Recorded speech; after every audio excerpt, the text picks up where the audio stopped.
अध्ययन आईएएस के digital learning world में आप सबका स्वागत है। Current affairs, international events.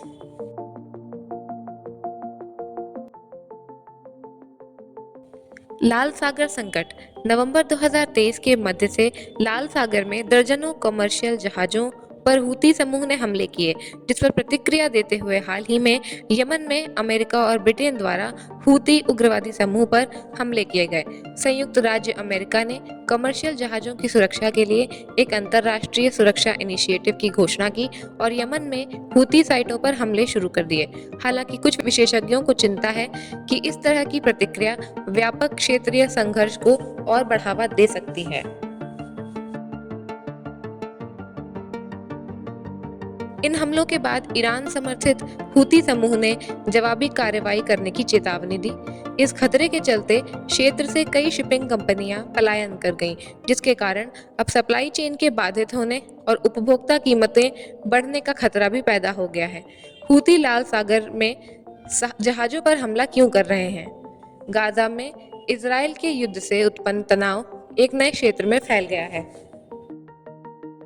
Houthi समूह का कहना है कि उनका निशाना इजरायली हितों वाली नौकाओं पर है और हमले तब तक जारी रहेंगे जब तक इजरायल गाजा में अपना युद्ध समाप्त नहीं कर देता। लेकिन विशेषज्ञों का कहना है कि वास्तव में समूह ने अन्य जहाजों को भी अंधाधुंध निशाना बनाया है। क्या है गाजा इजराइल कॉन्फ्लिक्ट? 1917 में प्रथम विश्व युद्ध के दौरान ओटोमन साम्राज्य हारने की कगार पर था। उसी समय ब्रिटेन के विदेश मंत्री सर आर्थर बेल्फोर ने एक डिक्लेरेशन जारी किया, जिसमें उन्होंने कहा कि ब्रिटेन यहूदियों को उनकी पवित्र भूमि फिलिस्तीन देगा और वहां उनका पुनर्वास करवाएगा। वहीं दूसरी ओर ब्रिटेन ने चुपके से फ्रांस और रूस के साथ एक एग्रीमेंट पर हस्ताक्षर कर दिया। सामूहिक तौर पर फिलिस्तीन यहूदियों को देने का वादा करके ब्रिटेन ने चुपके से साइक्स-पीको एग्रीमेंट के तहत यह हिस्सा अपने पास रख लिया। प्रथम विश्व युद्ध के बाद फिलिस्तीन में ब्रिटिश शासनादेश था। बेल्फोर डिक्लेरेशन के कारण भारी मात्रा में यहूदियों का पलायन फिलिस्तीन में हो रहा था। धीमे धीमे यहूदियों का फिलिस्तीन में विस्तार होने लगा। पहले जिन अरब फिलिस्तीनियों से यहूदी जमीनी खरीद फरोख्त करते थे, अब उन्हें ही भगाने लगे। 1936 में अरब फिलिस्तीनियों ने विद्रोह कर दिया।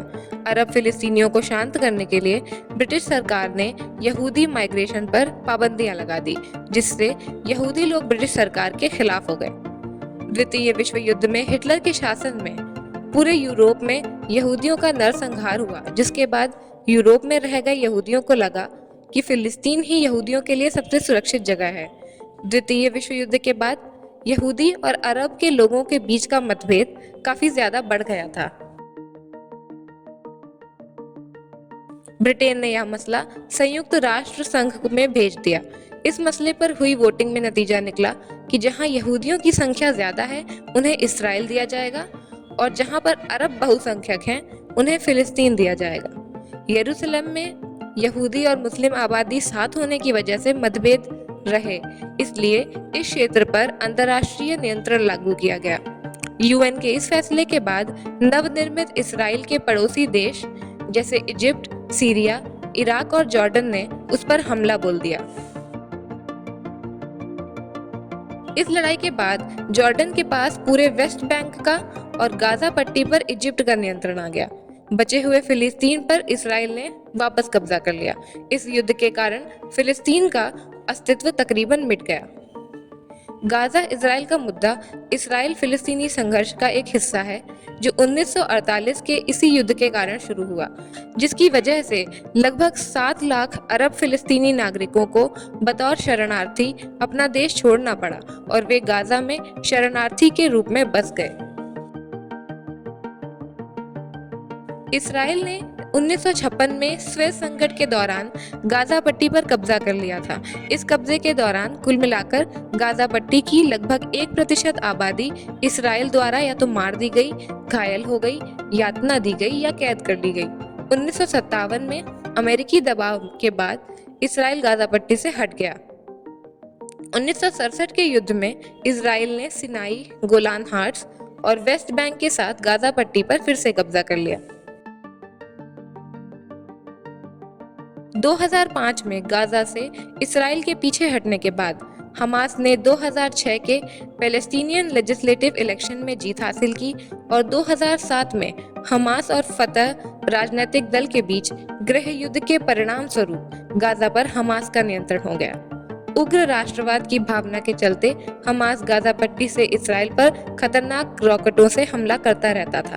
2007 में हमास के टेकओवर के बाद मिस्र के समर्थन से इसराइल ने गाजा पट्टी के अंदर और बाहर नाकाबंदी कर दी। बताया गया कि नाकाबंदी का उद्देश्य गाजा में हथियारों की तस्करी को रोकना था, मगर नाकाबंदी से अहम चुनौतियों का जन्म भी हुआ। आवश्यक वस्तुओं के प्रवाह के प्रतिबंधित होने से आर्थिक कठिनाइयों में बढ़ोतरी हुई और गाजा के निवासियों के लिए आंदोलन की स्वतंत्रता भी सीमित हो गई, जिसके कारण इस क्षेत्र को खुली हवा वाली जेल भी कहा जाने लगा। सुरक्षा चिंताओं का हवाला देते हुए लागू की गई इस नाकाबंदी ने गाजा की अर्थव्यवस्था को काफी नुकसान पहुंचाया। अंतर्राष्ट्रीय अधिकार समूहों ने नाकाबंदी को सामूहिक दंड का एक रूप बताया। बीते कुछ समय में अमेरिका ने इसराइल और फिलिस्तीन के विवाद सुलझाने के लिए पीस प्लान भी बनाया था, परंतु इसे फिलिस्तीन ने अस्वीकार कर दिया। पूर्व में हुए इन्हीं विवादों के कारण इसराइल और फिलिस्तीन के बीच आज भी हिंसक झड़पें चलती रहती हैं। विश्व आर्थिक मंच की 54वीं वार्षिक बैठक। विश्व आर्थिक मंच की 54वीं वार्षिक बैठक 15 जनवरी 2024 से स्विट्जरलैंड के दावोस में शुरू हुई। 5 दिन की इस बैठक में भारत का प्रतिनिधित्व केंद्रीय मंत्री स्मृति ईरानी, अश्विनी वैष्णव और हरदीप सिंह पुरी करेंगे। बैठक में नई प्रौद्योगिकी और उसके प्रभाव से पैदा हुए अवसरों का पता लगाना तथा नीति निर्धारण और वैश्विक साझेदारी के मुद्दों पर चर्चा होगी। जलवायु परिवर्तन, आर्टिफिशियल इंटेलिजेंस के खतरे, आर्थिक सहयोग, भू राजनीतिक विभाजन और विश्व के सामने खड़ी अन्य समस्याओं पर भी विचार विमर्श होगा। रूस यूक्रेन के युद्ध, इसराइल हमास युद्ध जैसे संघर्ष भी बैठक की कार्यसूची में शामिल हैं।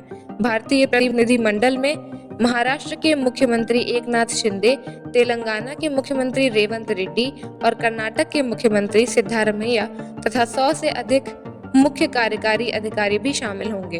भारतीय रिजर्व बैंक के गवर्नर शक्तिकांत दास भी इस बैठक में भाग लेंगे। अंतर्राष्ट्रीय आयुष सम्मेलन। दुबई में 13 जनवरी 2024 को दूसरा अंतर्राष्ट्रीय आयुष सम्मेलन और प्रदर्शनी का आरंभ हुआ। यह आयोजन दुबई के वर्ल्ड ट्रेड सेंटर में किया गया। इस सम्मेलन एवं प्रदर्शनी का आयोजन विज्ञान भारत मंच और आयुष मंत्रालय ने किया। 3 दिन का यह आयोजन 15 जनवरी तक चला और इसमें आयुष, आयुर्वेद, योग, यूनानी, सिद्ध और होम्योपैथी चिकित्सा पद्धति को विश्वसनीय स्वास्थ्य देखभाल प्रणाली के रूप में प्रस्तुत किया गया। सम्मेलन का मुख्य विषय गैर संचारी गंभीर रोगों का आयुष के माध्यम से बचाव और प्रबंधन है। सम्मेलन में भारत, मध्य पूर्व, सुदूर पूर्व अफ्रीका, यूरोप, ऑस्ट्रेलिया और अमेरिका से 1500 से अधिक विशेषज्ञों ने भाग लिया।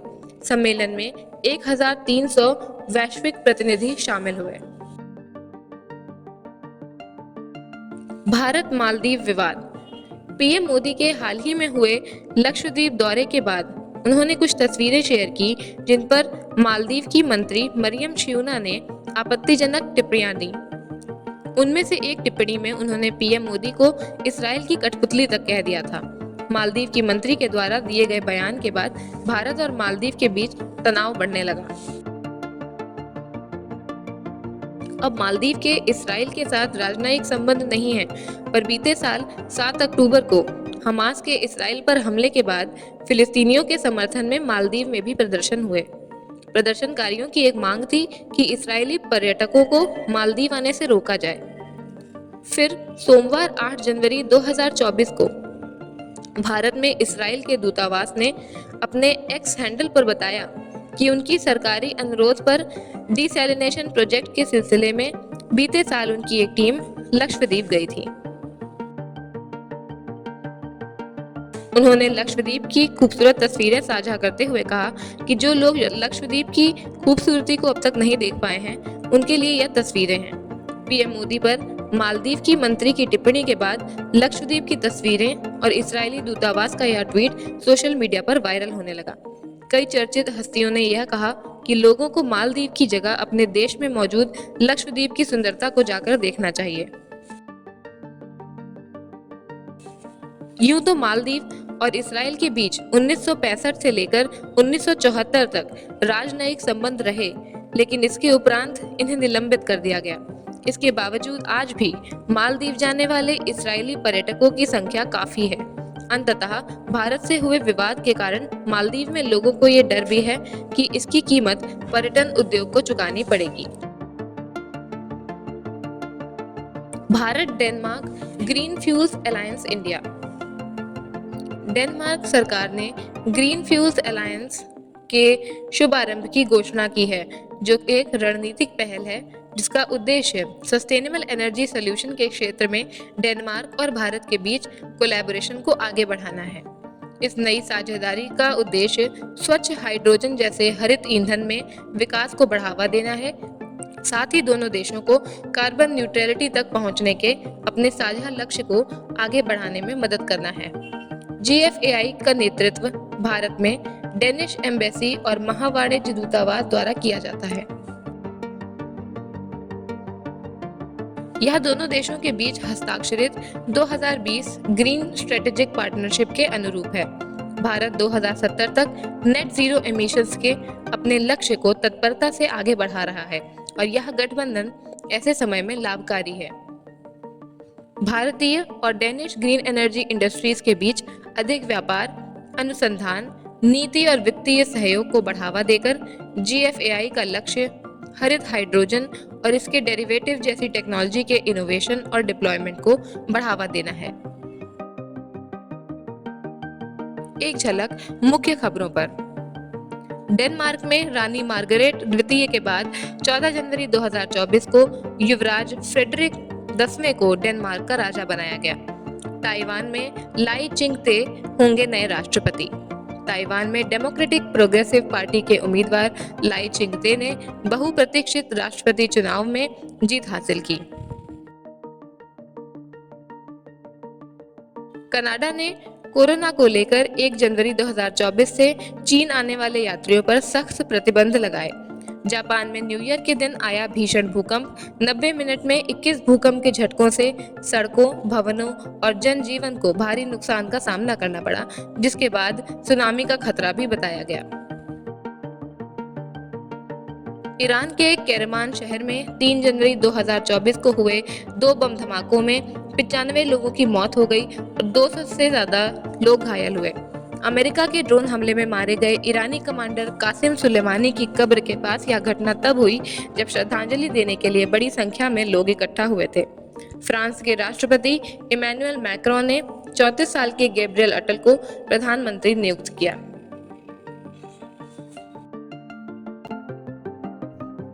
अध्ययन आई से जुड़े रहने के लिए हमारे चैनल को सब्सक्राइब करें। इस वीडियो में हमारे साथ बने रहने के लिए आपका बहुत धन्यवाद।